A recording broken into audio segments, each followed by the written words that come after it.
Si tu utilises un pendule ou que tu souhaites en utiliser un, il y a quelque chose que tu dois entendre aujourd'hui. Ce n'est pas ton pendule qui décide. Ce n'est pas lui qui sait. Et ce n'est certainement pas lui qui a autorité sur ta vie. Et pourtant, chaque jour, des personnes laissent un objet suspendu au bout d'une chaîne prendre des décisions à leur place. Chaque jour, des praticiens expérimentés se font influencer sans même le réaliser. Et le plus troublant dans tout ça, ils pensent être guidés. Aujourd'hui, on va parler d'un sujet délicat. Pourquoi certaines personnes se font manipuler avec leur pendule sans le savoir? Pas pour créer de la peur, mais pour restaurer ta souveraineté. Parce que le vrai danger n'est pas l'outil. Le vrai danger, c'est l'absence de conscience quand tu l'utilises. Ce que je vais te partager aujourd'hui pourrait complètement transformer ta manière de pratiquer. Bonjour et bienvenue à toi dans ce nouvel épisode de podcast Lumière Divine. Alors, je ne sais pas si tu me connais, moi je m'appelle Céline, je suis médium, je suis enseignante spirituelle, enseignante de l'invisible. En fait, depuis toute petite, je vois, j'entends, je perçois des choses. Mais voilà, pendant longtemps, je m'étais coupée de ces facultés. Et puis un jour, tout est revenu brutalement. Et ce fut pour moi un choc terrible. J'ai vécu plus de 3 années dans la peur et l'incompréhension. Peur, épuisement étaient vraiment mon lot quotidien. Et puis à force de recherches, de rencontres, j'ai peu à peu compris les raisons de tous ces événements. Et j'ai donc décidé de les partager. C'est pour ça que j'ai créé ce podcast. Et donc ma mission aujourd'hui, c'est de t'enseigner les subtilités du monde de l'invisible, de t'aider à comprendre pourquoi tu es connecté à ce monde par rapport à ton incarnation, et puis d'apprendre à sécuriser tes énergies, les stabiliser, les maîtriser, parce que ça c'est extrêmement important si tu veux pleinement profiter de tous ces savoirs, de toutes ces connexions avec ce monde. Et donc justement, le samedi 25 avril 2026, j'organise un atelier qui s'appelle Entrer dans la lumière. Alors cet atelier, c'est pour toutes les personnes qui sont connectées aux âmes défuntes, que ce soit parce que tu les vois, parce que tu les entends, peut-être, ou bien parce que simplement tu les ressens et que tu as envie de les aider, de les accompagner, de comprendre aussi pourquoi tu te connectes à ces âmes défuntes, quelle est vraiment cette mission que tu as dans cette incarnation par rapport à elles. Et c'est vraiment aussi travailler sur ton ancrage, ta protection. Voilà, donc si tu es intéressé par cet atelier qui se fait en visio et il dure 3 heures, si tu es intéressé par cet atelier, je te mets dessous la vidéo, dans le descriptif, le lien pour en savoir plus ou pour t'inscrire, parce que attention, les places sont limitées à 10 personnes, pas plus. Voilà. Alors il y a quelque chose que peu de personnes osent dire dans le monde de la spiritualité, parce que c'est quelque chose qui dérange, parce que c'est quelque chose qui crée de l'inconfort, mais qui est pour moi quelque chose d'absolument essentiel à comprendre si tu utilises un pendule ou si tu as envie d'en utiliser un. Parce qu'il faut savoir que certaines personnes se font manipuler. Alors, dans un pendule, on peut se faire manipuler de différentes façons. On peut se faire manipuler par des entités. C'est-à-dire qu'il peut y avoir des entités qui viennent tourner le pendule simplement pour s'amuser, quoi. On peut être manipulé comme ça, Mais c'est pas forcément de ça que j'ai envie de parler aujourd'hui, parce que ce qu'elles ne se rendent pas compte, certaines personnes, c'est qu'elles pensent recevoir des réponses. Elles pensent être guidées, elles pensent être alignées, alors qu'en réalité, elles ont simplement déplacé leur pouvoir de décision à l'extérieur d'elles-mêmes. Donc c'est ça dont j'ai envie de parler aujourd'hui, parce que c'est quelque chose qui m'est arrivé. C'est-à-dire qu'au début, moi j'ai utilisé le pendule assez rapidement, parce que j'ai trouvé vraiment une utilité incroyable avec le pendule, parce que ça m'a vraiment permis de m'aider à vraiment me connecter à ce que je ressentais véritablement, c'est-à-dire il me confirmait le pendule que je ressentais vraiment ça, que je voyais ça, que j'entendais ça, que c'était vrai. Donc ça m'a mis en confiance. Mais à un moment donné, j'ai été vraiment dépendante de lui. Et en fait, j'ai donné mon pouvoir à mon pendule. Et ce n'était plus moi qui prenais mes propres décisions, mais je le mettais entre les mains d'un simple objet. Et c'est ça dont je veux te parler aujourd'hui parce que c'est quand même quelque chose d'extrêmement puissant et on peut vite tomber dans cette dépendance. Alors après, moi, j'ai fait une formation en radiesthésie médicale parce que au départ, j'étais naturopathe, j'ai commencé en naturopathie, donc j'ai fait une formation en radiesthésie médicale et ça m'a énormément appris. Où là, j'ai compris qu'il fallait que je sois bien ancrée, que je sois bien alignée. Donc voilà, donc je veux parler de tout ça parce que c'est un sujet qu'on parle peu et pourtant qui est tellement, tellement commun. Voilà. Donc je voulais t'avertir de ça. Parce que le pendule, c'est un amplificateur. Lui, il ne pense pas, il ne décide pas, il ne choisit pas. Il amplifie un micro-mouvement. Et ce micro-mouvement, il peut venir de plusieurs sources. Il peut venir de ton système nerveux, il peut venir de ton inconscient, il peut venir aussi de ton intuition. Mais là, c'est quand tu es bien aligné, tu vois. Et aussi, il peut venir de tes guides. Il faut savoir que si tu as envie de te connecter à tes guides, eh bien, tes guides peuvent, euh, par des fréquences, des vibrations, faire tourner ton pendule. Ou alors, comme je te disais tout à l'heure, ces micro-mouvements peuvent venir aussi d'une interaction assez opportuniste, comme une entité aussi, qui peut venir te raconter des bêtises et faire tourner le pendule grâce à sa fréquence. Parce qu'il y a des entités qui sont très puissantes, qui ont beaucoup d'énergie et qui sont capables de faire tourner le pendule. Donc, il faut faire attention à ça. Donc, le problème, ça ne vient pas de l'outil, parce que c'est un outil extraordinaire, mais ce qui est important, c'est que cet outil, autant il est puissant, autant il peut être désastreux pour toi. Mais pour qu'il soit puissant, il faut que justement, il y ait une structure, une base bien solide pour que tu puisses l'utiliser et que tu sois vraiment, je vais t'en parler, mais que tu sois vraiment ancré et que tu sois vraiment aligné avec ton cœur. Donc le problème vient vraiment de l'état dans lequel tu l'utilises. C'est ça le problème. C'est là où où les problèmes arrivent. La première forme de manipulation est la plus subtile. C'est l'auto-manipulation. Lorsque tu poses une question au pendule, il est extrêmement rare que tu sois parfaitement neutre. Pourquoi ? Parce que quand tu poses une question au pendule, eh bien, il y a souvent un espoir, il y a une peur, il y a une attente. Et ton système nerveux, qui est une machine de perception ultra rapide, eh bien, il réagit avant même que tu en aies conscience. Donc, ça va créer une micro-tension, un micro-espoir, une micro-anticipation. Et du coup, le pendule, il amplifie cela. Et toi, tu crois recevoir une réponse extérieure, mais en fait, tu reçois ton propre désir, mais amplifié. Et plus la question est émotionnellement chargée, plus la déviance du pendule va être forte. Donc il y a déjà ça. Deuxième forme de manipulation qu'on peut avoir, c'est la dépendance décisionnelle. Certaines personnes, et moi je suis tombée dedans, commencent par poser des questions ponctuelles. Puis progressivement, elles demandent « Est-ce que je dois appeler cette personne ? Est-ce que je dois accepter ce travail ? Est-ce que je dois sortir ce soir ?» Et du coup, le pendule, il devient un arbitre. Et à partir de ce moment-là, quelque chose de dangereux se produit. Tu n'utilises plus le pendule pour confirmer ton intuition, tu l'utilises pour éviter la responsabilité de choisir. Donc c'est très subtil ça. Mais chaque fois que tu délègues une décision personnelle à un outil, tu affaiblis ton discernement interne. Et plus tu affaiblis ton discernement interne, plus tu as besoin du pendule. C'est un cercle vicieux. Donc ça, c'est une deuxième manipulation. Troisième forme de manipulation, c'est la boucle de vérification. Qu'est-ce que j'entends par là ? Eh bien, tu poses une question à ton pendule, tu obtiens une réponse. Mais tu doutes. Alors tu reposes la question. Et encore, et encore. Pourquoi ? Parce que la réponse ne correspond pas exactement à ce que tu voulais entendre. Et à ce stade, ce n'est plus une pratique spirituelle. C'est de l'anxiété en fait amplifiée. Hein.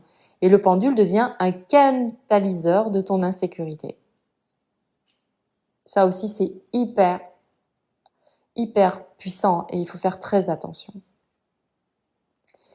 Quatrième forme de manipulation, c'est l'illusion de la guidance permanente.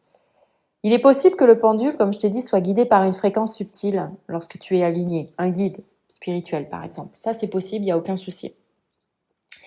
Mais une guidance authentique ne crée jamais de dépendance. Elle ne dramatise pas, elle ne te pousse pas à consulter 10 fois par jour, elle ne te rend pas nerveux ou nerveuse. Si tu ressens une urgence constante de vérifier, si tu as peur de prendre une décision sans consulter, si tu te sens vidé après usage, ce n'est pas de la guidance stable. C'est une interaction qui est complètement déséquilibrée. Donc attention à ça. Et puis, comme je te disais, il existe également des interférences qui sont opportunistes. Chaque fois que tu utilises un pendule, tu ouvres un espace d'attention. Et l'attention est une énergie. Si tu vibres dans la peur, si tu vibres dans la fragilité, l'obsession, tu crées un champ instable. Et dans un champ instable, tout devient plus facilement influençable. Cela ne veut pas dire que tu es attaqué. Cela signifie que ton axe n'est pas suffisamment solide. Donc, une énergie opportuniste comme une entité ne force pas, elle s'insère là où il y a une fissure. Et la fissure, c'est souvent le manque de souveraineté. Et la question essentielle n'est pas de te dire « mais est-ce que mon pendule me manipule ?» Non, la vraie question est de te dire « suis-je assez stable pour l'utiliser ?» Suis-je stable quand je l'utilise? Parce que le pendule révèle ton état intérieur. Si tu es ancré, si tu es centré, si tu es neutre, si tu es souverain, il va devenir hyper précis. Si tu es anxieux, anxieuse, dépendant, dépendante, émotionnellement chargé, il amplifie ce désordre. Alors, il y a un test qui est très simple, hein, c'est qu'après avoir utilisé ton pendule, observe ton état. Tu te sens comment? Est-ce que c'est clair pour toi? Est-ce que tu es calme? Est-ce que tu es stable? Ou alors, est-ce que tu as tendance à être plus agité, à être plus dépendant, dépendante, ou plutôt inquiet, inquiète? La qualité de l'énergie se mesure à ton état après la séance. Une interaction saine renforce ton axe et une interaction malsaine fragilise ton centre. Ok? Donc c'est tellement important. C'est un outil, il y a un apprentissage à avoir derrière. Ok? Maintenant, parlons responsabilité. Si tu utilises un pendule, pour d'autres personnes, la vigilance doit être encore plus grande. Parce que tu n'engages pas seulement ton champ énergétique, tu engages le leur. Si tu es instable, tu peux projeter tes propres biais dans leurs réponses. Si tu es dépendant ou dépendante, tu peux encourager leur dépendance. Le pendule ne doit jamais devenir une autorité absolue. Je répète, le pendule ne doit jamais devenir une autorité absolue. Il est un outil de vérification, pas une instance décisionnelle.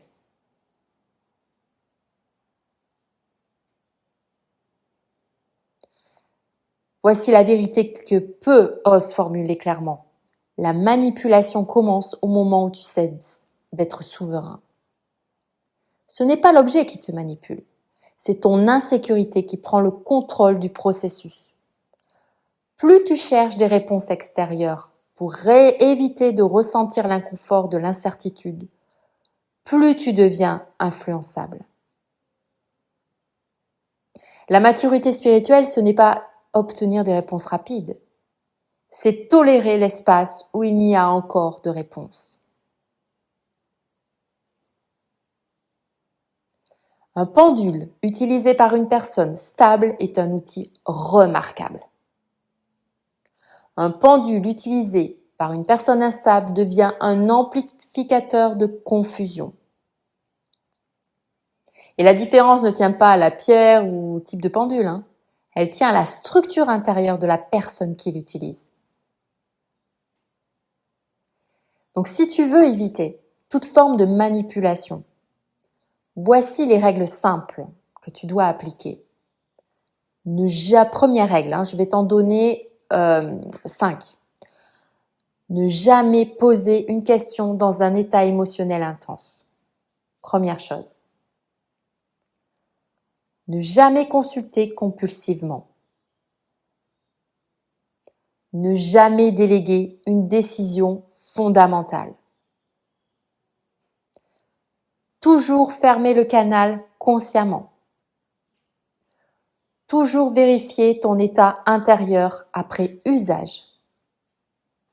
Et je vais t'en donner une 6e. Surtout, ne jamais oublier que ton discernement est supérieur à l'outil.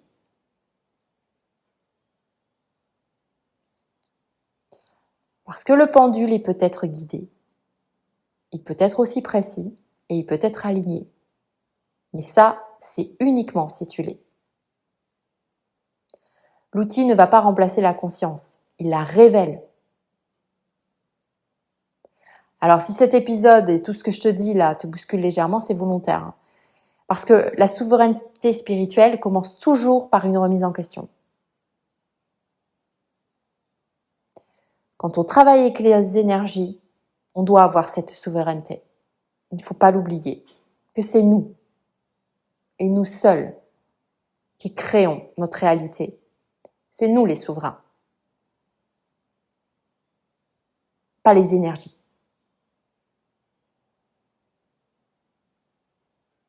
Le pendule n'est pas le danger. L'absence de discernement l'est, par contre.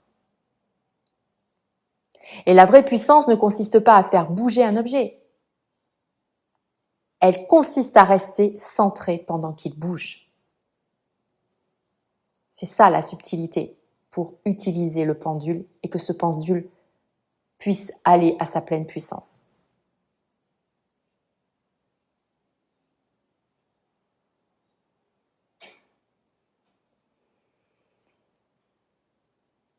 Je vais maintenant te dire quelque chose qui va peut-être déranger certains praticiens. Avoir un pendule précis ne fait pas de toi quelqu'un d'éveillé. Recevoir des réponses rapides ne signifie pas que tu es aligné. Et canaliser une énergie ne veut pas dire que tu es souverain. La vraie maîtrise ne se mesure pas à la justesse apparente des réponses.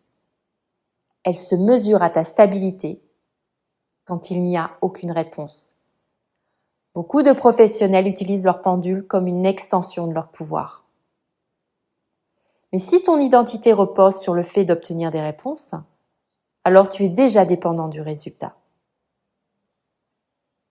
Et malheureusement, la dépendance est la porte d'entrée de toutes les manipulations. Subtile, silencieuse, progressive.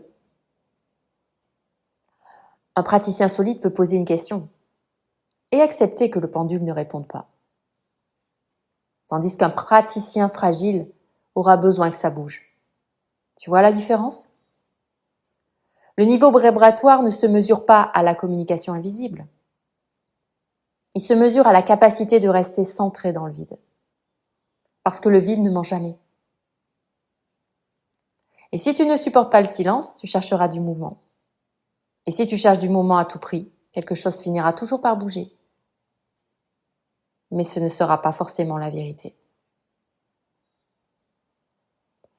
Donc la souveraineté spirituelle, c'est accepter que tu n'as pas toujours besoin de savoir.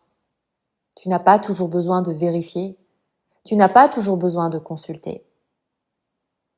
Le pendule est un révélateur. Et il révèle surtout ton niveau d'ancrage. Si tu es solide, il devient un outil lumineux. Si tu es instable, il devient un miroir de ton instabilité. Ce n'est pas une menace, c'est une invitation à maturité.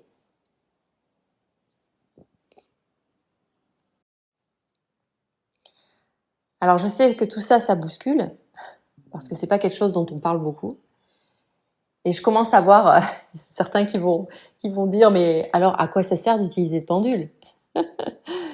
Non, le pendule, c'est un outil énergétique hyper puissant qui a grâce au pendule, tu peux tu peux découvrir des choses extraordinaires et tu peux accompagner, aider et apprendre des choses sur toi et améliorer ta vie à l'aide du pendule. Mais ce que je veux, où je veux t'alerter, c'est sur le fait que n'en deviens pas dépendant ou dépendante. Et surtout que le pendule dépend entièrement de tes vibrations. Donc si tu es sur des vibrations où la fréquence est très basse, parce que tu ne te sens pas bien, parce que tu as des peurs, forcément, les réponses ne seront pas à la hauteur de ce qui est réellement. Donc c'est vraiment te dire, ok, j'utilise le pendule, mais est-ce que je suis en état de l'utiliser? Et là, il y a tout un protocole à savoir. Ok? D'ailleurs, si tu veux en savoir plus sur le pendule, si tu as envie de t'initier au pendule, d'évoluer par rapport à ta pratique, sache que je connais une personne qui s'appelle Véronique et qui propose justement aux personnes qui veulent évoluer dans leur pratique du pendule, qui propose des séances individuelles d'1h30. Elle propose également des séances de soins, de nettoyage justement avant l'utilisation du pendule. Donc si ça t'intéresse, je te mets son lien Instagram directement dans la description de cet épisode. Ok ? Donc voilà. Donc fais attention. Ne tombe pas dans ces dépendances parce que beaucoup de personnes y tombent et moi j'en ai été consciente. Mais quand j'étais en plein dedans, je ne voyais pas cette dépendance. Et pourtant, elle était là, bien présente. Et dis-toi que tu es un être souverain. Il n'y a que toi qui peux savoir exactement ce qui est juste ou pas dans ta vie. N'hésite pas à liker si tu as aimé, n'hésite pas à partager. Je voulais vraiment faire cet épisode parce que s'il me tenait vraiment à cœur, parce que c'est un sujet qui bouscule mais qui en même temps est tellement vrai. Et je n'ai pas envie que tu tombes dans ça. Je n'ai pas envie que tu sois dans cette optique-là au niveau utilisation du pendule. Je veux que tu utilises le pendule dans ta pleine puissance. Donc je voulais t'avertir par rapport à ça. Voilà. N'hésite pas à me mettre un commentaire si tu as des questions. Voilà. Eh bien écoute, je te souhaite une très très belle journée et je te dis à très bientôt pour un prochain épisode de podcast et merci pour ta confiance.